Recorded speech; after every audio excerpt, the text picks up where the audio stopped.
They redid all the... Yeah, facial recognition, Renaud. It's Yes. not fingerprint. Right. That's why usually it was opening.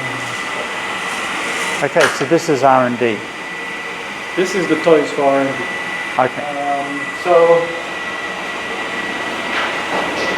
here's a little bit of machining. Oh yeah. Some mechanical parts. So this is laser cut. Yep. Some flat parts. Yes. This is again not waffles. This is like panini. But you need sometimes for the adhesive to work or something like this, you need to have pressure and temperature. Yeah. Okay, this is an old FDM 3D printer. Just a drill. A drill, yes. This is very simple kind of French press. Actually, it's a bit like injection molding. Yeah. But much simpler for very small things. This I don't even know what it is. I don't even remember. Some tapping. This is a lathe. Yep. So it turns and then you adjust everything. Yeah. Like this mainly. Yeah. And basically it's a good old lathe, let's say. It's a small one. And this one is a milling machine. Yeah. Also computer control. Much simpler. This one has been used a lot. Yeah. Very convenient to set things up. So I've used one of these at tech school, at trade school I went to. Right, yes. Yeah, same kind of things. Yeah. But for engineers, quickly. Yeah. I need to cut this a bit here and a bit here, and then I'm going to try again. This is amazing. This is cool. Some of our customers also they love to do. Okay. This is also a part of R&D office. Right. So mechanical engineers are here. Very busy with that coffee machine. Yep. Doing a lot of testing here. But this typically is where they would put things together. Yep. Assemble a few prototypes on a bench. Yep. So they need space.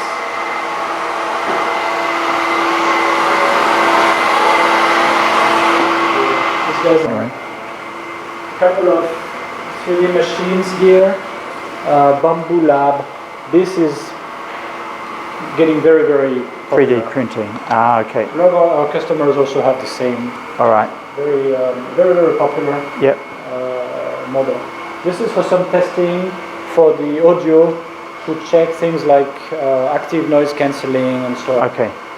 So you put it there and then you can calculate actually with different frequencies how much it cancels the noise.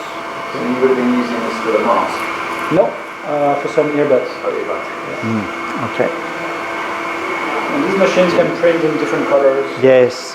Very nice file. Much nicer than what we had on the market a few years ago. Yeah.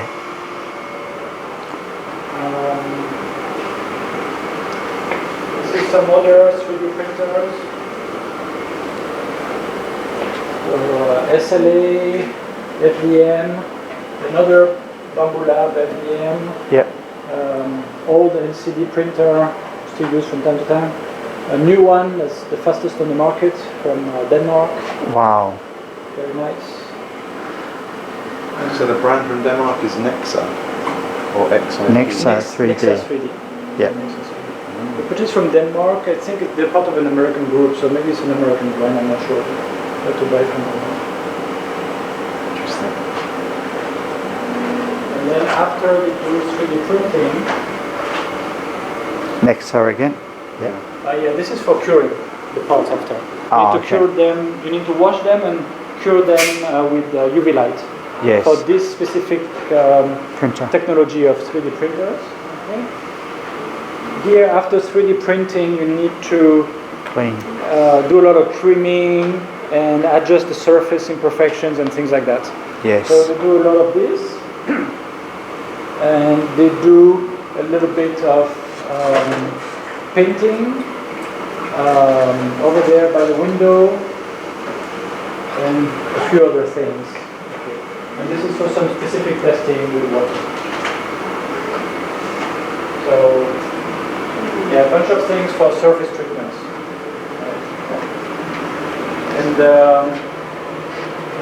For spray painting, when you do spray Yep. powder coating, you know, Yeah.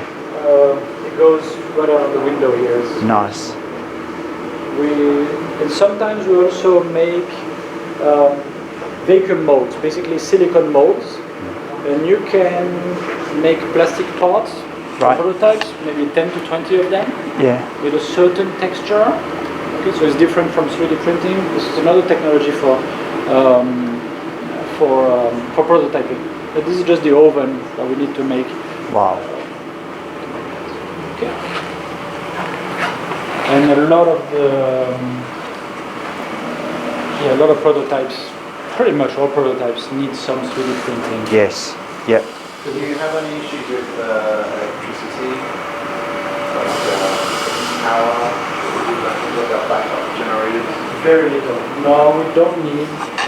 Last year we had a few power cuts. If it's announced in advance, that's fine. People would just organize things around that. I remember last year we had once like more than an hour. It was quite surprising, but it's still rare enough that we don't need to manage around that. Yeah, there's worse issues. So, no, from that point of view, we are not in an area that gets flooded. Power shortage, pretty seldom. I mean, if you compare to Bangladesh, you were talking about, or some places like that, right? It's much better here. Yeah.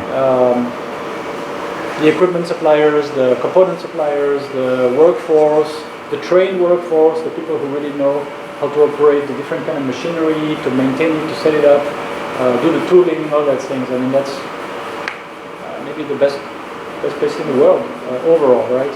Yeah. Electricity is rather cheap. It's from that point of view, it's easy. Yeah. Not everything is easy, but Yeah. at least we don't have this extra. Is there any regulation on waste water, like any water? Of course, that you yes, use? definitely. So, for example, in tooling, we don't do the wire cutting because there's some water or oil that needs to be retreated. Maybe next year we'll do it internally, but for now we'll bring that to a place that has that in place. Apart from that, here there's not much that is, let's say, risky from environmental impact point of view. But we keep an eye on that. We have a plan. We are ISO 14001 certified, so we have a risk analysis, a plan, and so on and so forth. We are well aware of the regulations.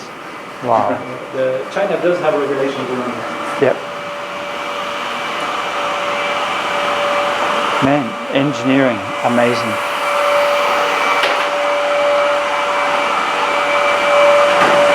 So the idea is that by having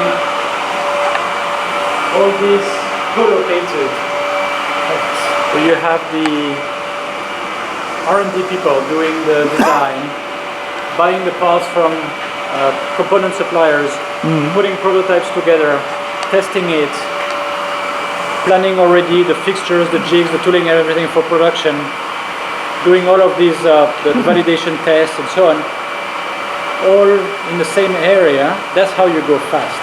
Yes. Everything is co-located. You have the project managers and the purchasers handling the suppliers. Suppliers come here, we go to see them. It's all usually within 1 or 2 hours around here. Yeah. So that's why for developing new electronic products that are not very simple, let's say relatively complex electronic products, you want to go fast. New product development is not going away from China. Yeah. For this kind of products. It's cheaper, it's faster. This reminds me of an accelerator. It but is on a a kind of larger scale. accelerator. On a larger scale. Yeah. Minus the funding. It's funded by the customer. Yes.